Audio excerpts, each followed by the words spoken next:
Hey, what is up, ladies and gentlemen? It is your boy Johnny. And before we start this video, I want to say that this video is sponsored by 2K Games. Thank you, 2K, for sending me out the Borderlands collection for the Nintendo Switch, the Bioshock Collection, and as well as XCOM 2 for the Nintendo Switch. So these are all remastered versions of the originals from the PlayStation 3 or Xbox 360 or even the PC. So in this video, I'm going to be showing you guys a lot of gameplay footage from all of the games and going to tell you how it does feel on the Nintendo Switch now that it's in a handheld device. And these are actually one of the best games that I ever played, so I was really excited when they said that it was going to release for the Nintendo Switch, and now that I got my hands on it, I would like to show you guys about the games and show you some gameplay so you guys can actually make up your mind in picking up this game in the future. To start off the video, I decided to go ahead and boot up Borderlands 1, the full collection on the Nintendo Switch, and I have to say that the performance is pretty similar to the other Borderlands that I have played on other systems, and actually it runs pretty well. Obviously, this is probably the oldest game in Borderlands, so the Nintendo Switch should be able to handle it pretty well. But I was really well surprised with the performance. Everything was stable. I did not feel any frame dips at any moment. The graphics just look just like in any other console. I mean, you wouldn't even really notice the difference other if you're getting different amounts of FPS. So playing it on the graphics mode without being on handheld, only in docked mode, it runs perfect. As you guys can see, the gameplay footage, everything is loading up pretty fast. Also, this game does tend to load pretty fast on the Nintendo Switch, so loading times probably will not be a hassle. I remember playing this on the PlayStation 3 back in the day, and loading times were pretty slow, especially when you were headed to a different section in the Borderlands game. But I have to admit, it was pretty well. I didn't really notice any slight dip or anything while I was actually playing the game, so I think they really did make it stabilize. But not only that, because of the cartridges in the Nintendo Switch is obviously going to give you a little bit more load time that's faster, or the SD card, so that could be a reason why it does load pretty fast. But either way, I'm still happy with the performance in it, and going to show you just a bit of gameplay as you guys are watching in the background, and probably afterwards I'm gonna show you a little bit of the gameplay as well in docked handheld mode as well, so you guys can actually see how they both compare in handheld and as well in docked mode.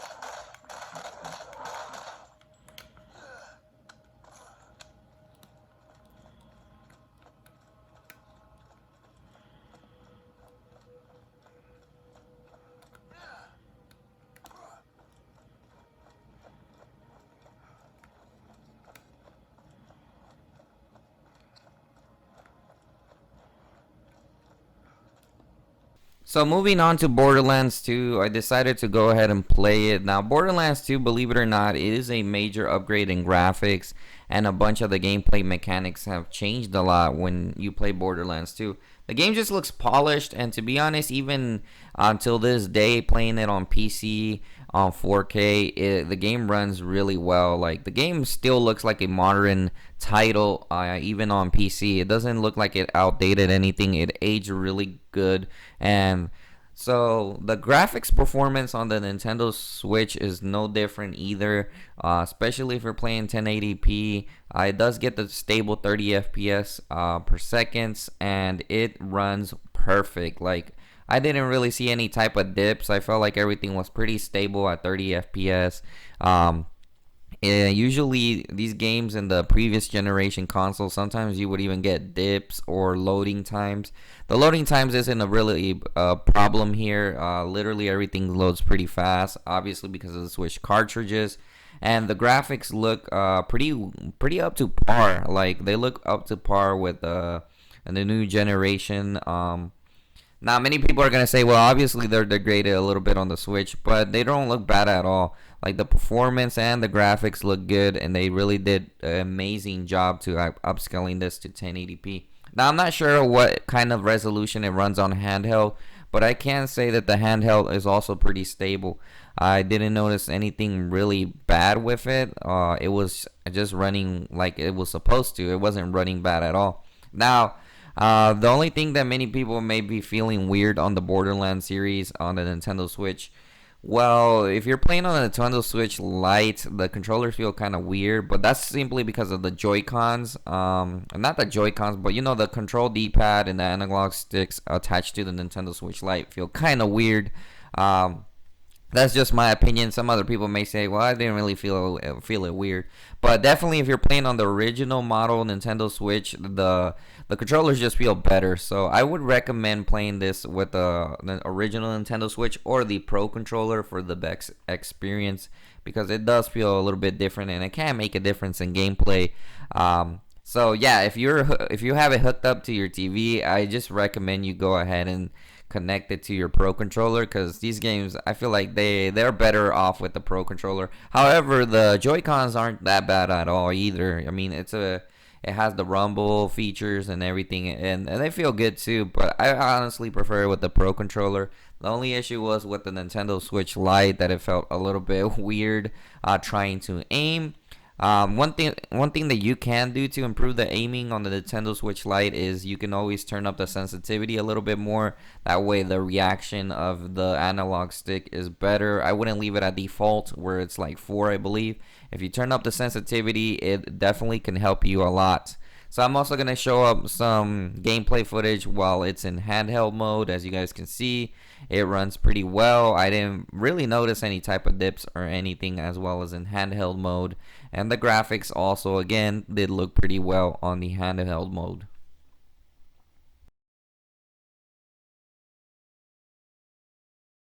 The next game that we're going to be looking at is Bioshock 1 and Bioshock 2. So first of all, let's start off with Bioshock 1. This game is probably one of the older Bioshock games. I don't remember what year it released. I think it was around 2006 or 2007, or maybe even 8. But either way, these games, Bioshock 1, I tested it out and everything comes out good. Like literally the stabilization is good. Everything just runs pretty smooth and buttery. Like the graphics look really good as well. Even though this is a pretty outdated game, I do realize that they made like a remaster, and probably the textures are even better than the original ones on the PS3 or the Xbox 360. But everything seems to run pretty solid on this game. I didn't feel any frame dips while I was actually playing the game. The graphics were also pretty on par. They were pretty good. Nothing bad at all. Everything loaded up pretty fast too. Like this game, everything loaded up pretty fast. So they did a really good job with the loading times. Obviously, the cartridges are on the Nintendo Switch again, but everything loaded up pretty good. Now, Bioshock 2 is actually as well pretty good, and you know the performance is really good as well. It was stable 30 FPS. Everything, the graphics, everything from the graphics similar to Bioshock 1. Everything was running pretty well. As you guys can see, the gameplay, everything just runs pretty smooth. I didn't have any complaints on the end. Definitely, if you haven't played Bioshock, I definitely recommend you get into the series because it's pretty unique. It's a different type of game. I've never seen a game like this. It's a different type of first-person shooter that I have played, and it's nothing like any other game. So if you haven't gotten a chance to play Bioshock, I highly recommend it. And if this is your first time introduced to the series, it's a good way to start off by getting the collection. So I go ahead and show off on the screen as well as the handheld gameplay, so you guys can get a feel of how it actually performs.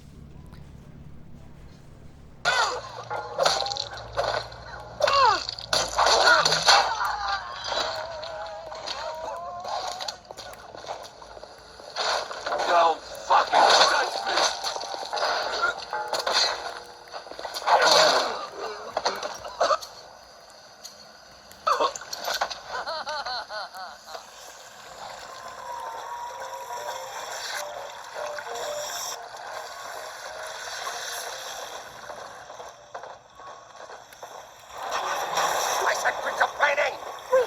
save the life. No! I have it on. Believe. This is Dr. Sophia Lau with a message from you.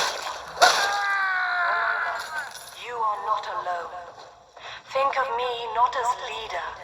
The next game we're going to talk about is Bioshock Infinite. Now, Bioshock Infinite is literally a game that actually takes the graphics level to another level. Like, literally, this was the final game that they released on last gen for Bioshock Infinite. And I gotta say, the graphics are really good. This game was actually kind of graphic intense back in the day. It wasn't the most intense game, but it was graphic intense. I remember that I built a PC back in 2013 where I was pretty stoked when I was able to run this game with pretty high frames per second.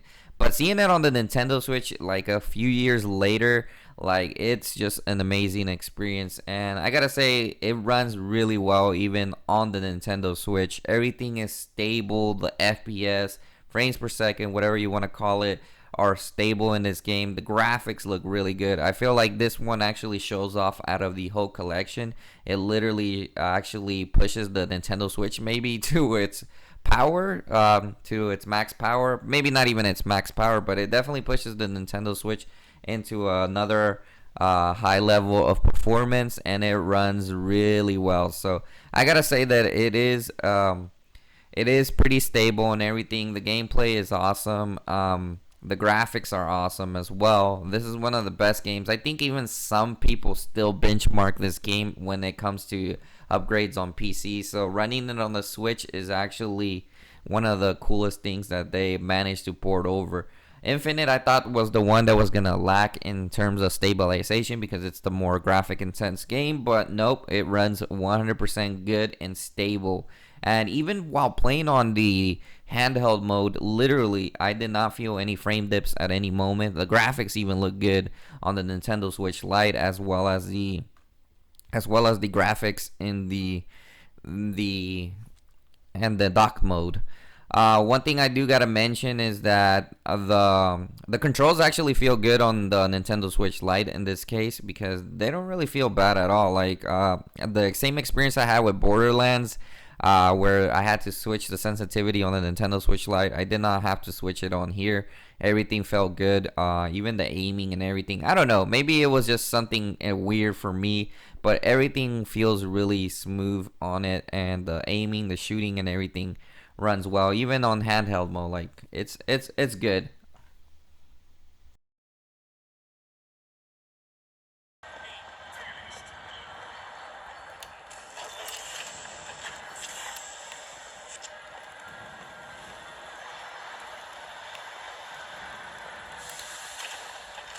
Alright, so for the final game that I'm going to mention in this video is XCOM. So XCOM is a famous game, XCOM 2, for the Nintendo Switch. I've personally never played it on the previous generations, but it looks really fun as a strategy game that you can make different moves in it.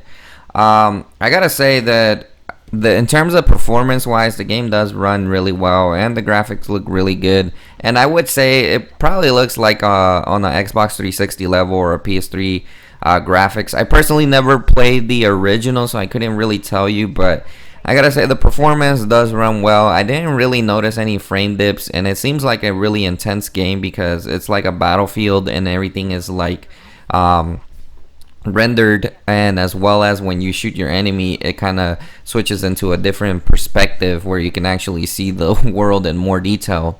So it does run pretty good on the Nintendo Switch, and pretty much I need more time to play this one, but I'll go ahead and show you guys the footage of what it looks like. The gameplay footage looks good, as you guys can notice from the video, and I will also show you the handheld mode. Crasher 1 is on the board.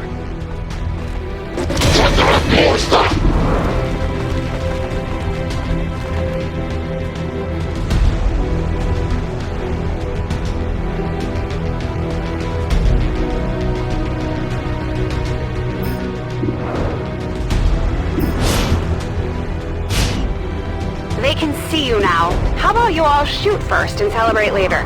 No problem.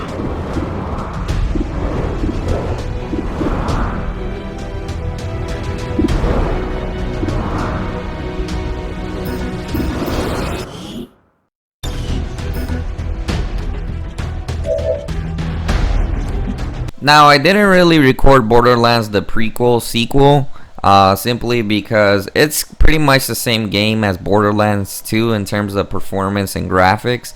Otherwise, I would have shown off the gameplay, but it's pretty much the same thing. I remember playing the game and the engines were very similar to Borderlands 2.